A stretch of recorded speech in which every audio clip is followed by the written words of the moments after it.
La magnífica catedral del siglo XII de la ciudad de Chartres, al norte de Francia, es un antiguo enigma. Aún en épocas precristianas, los druidas, sacerdotes celtas de Galia y Britania, fundaron en Chartres una universidad para difundir sus enseñanzas. Obedeciendo a una visión profética, esculpieron en madera la estatua de una virgen y un niño, a la que llamaron la Virgen bajo la tierra. Descubierta por los cristianos en el siglo III, la veneraron como la Virgen Negra, pues se había oscurecido con el tiempo.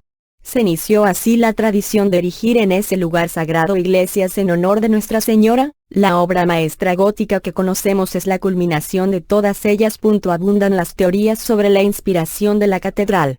Según la leyenda, los caballeros templarios originales obtuvieron en Oriente avanzados conocimientos arquitectónicos, con los que fue posible construir el templo. Persuadidos por Bernardo de Clairvaux, fundador de la orden monástica cisterciense, 9 caballeros franceses abandonaron sus posesiones materiales para ir en busca de los secretos, supuestamente ocultos en el sagrado santuario bajo las ruinas del Templo de Salomón, en Jerusalén.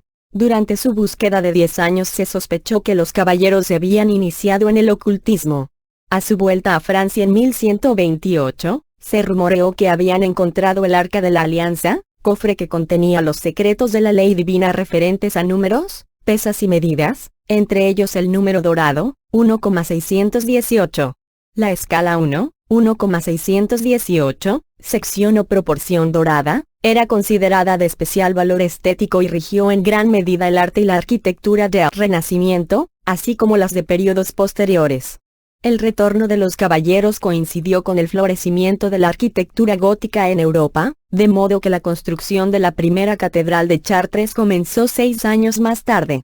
En 3 décadas, mamposteros, vidrieros, escultores, geómetras, astrónomos y otros artesanos crearon un templo inmenso, cuyas proporciones, orientación, posición y simbolismo han estimulado desde entonces la imaginación de sus visitantes, y confortado su espíritu.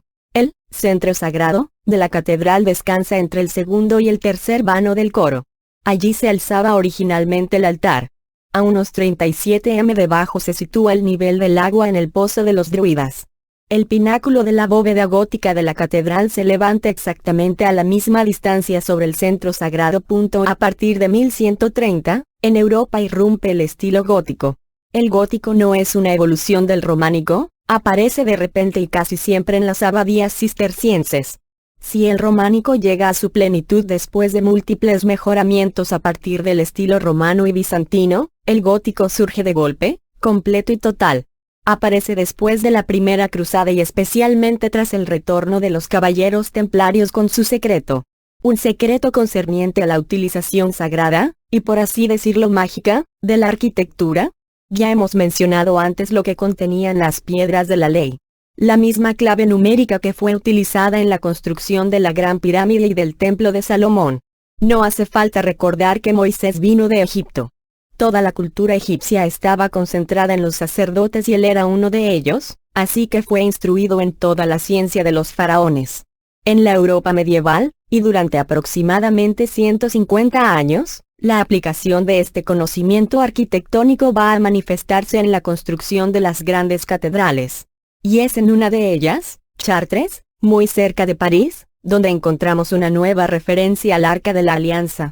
Ni que decir tiene que la catedral de Chartres es de estilo gótico, y de origen, evidentemente, templario. El pórtico norte de dicha catedral se llama Pórtico de los Iniciados. En él se hallan 2 columnas esculpidas. En una de ellas se observa un arca que es transportada por una carreta de bueyes y en la otra podemos ver como un hombre cubre el arca con un velo, rodeado por un montón de cadáveres entre los que destaca un caballero en cota de malla. Las 2 columnas, justo debajo de las representaciones, conforman una controvertida leyenda, hic amititur archa sederis. Decimos controvertida porque la expresión tal y como está grabada no existe en latín, lo cual es realmente extraño, pero sorprendentemente el único texto plausible, que sería, hic amititur archa foederis. Se traduce como, en este lugar se oculta el Arca de la Alianza. Parece mucha casualidad como para pensar que no hay algo de verdad en todo esto. En la nave mayor de la Catedral de Chartres aparece trazado un célebre laberinto, cuyos 13 metros de diámetro lo convierten en el mayor de los conservados para la época gótica. A diferencia de los laberintos de la antigüedad, empezando por el del Minotauro en Creta, el de Chartres solo ofrece una ruta posible a través de una línea continua trazada a lo largo de 262 metros y 11 círculos concéntricos hasta llegar al centro. No existe ninguna referencia documental sobre su significado y nadie sabe qué pretendieron representar con él sus constructores. Tal vez servía para que los peregrinos alcanzaran un estado de trance, dando gran cantidad de giros hasta llegar al centro, donde según algunas noticias hubo hasta 1828 una escena del héroe griego Teseo luchando contra el Minotauro. En la obra de Louis Carpentier, El enigma de la Catedral de Chartres, publicado en España en 1969, se comenta la curiosa disposición arquitectónica de la catedral, coincidente en ciertos aspectos con el desaparecido Templo de Salomón, y con las grandes construcciones egipcias. Todos estos conocimientos se habrían aprendido al encontrar durante la excavación los libros de Thoth, que desvelaban secretos ancestrales de los egipcios. Por otra parte, en el interior de la Gran Pirámide, concretamente en la Cámara del Rey, se puede ver hoy en día un sarcófago de granito del cual los historiadores dudan mucho que fuese el recipiente de la momia del faraón Keops, pero que sí, sorprendentemente tiene las medidas interiores exactas a las del Arca de la Alianza, que Yahvé mandó construir a Moisés, quien sin duda había sido formado en la corte de los faraones, y partícipe de las ciencias y secretos más ocultos de esta antigua y enigmática civilización, ya que según las Sagradas Escrituras fue educado como hijo de faraones.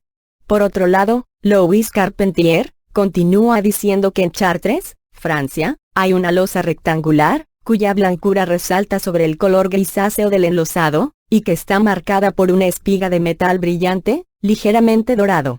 Pues bien, nos dice que cada año, el 21 de junio, un rayo de sol cae exactamente sobre la blanca piedra. ¿Casualidad o ciencia? Para algunos esta piedra podría esconder si no el arca, si algún mensaje del lugar donde podría estar oculta la verdadera Arca de la Alianza.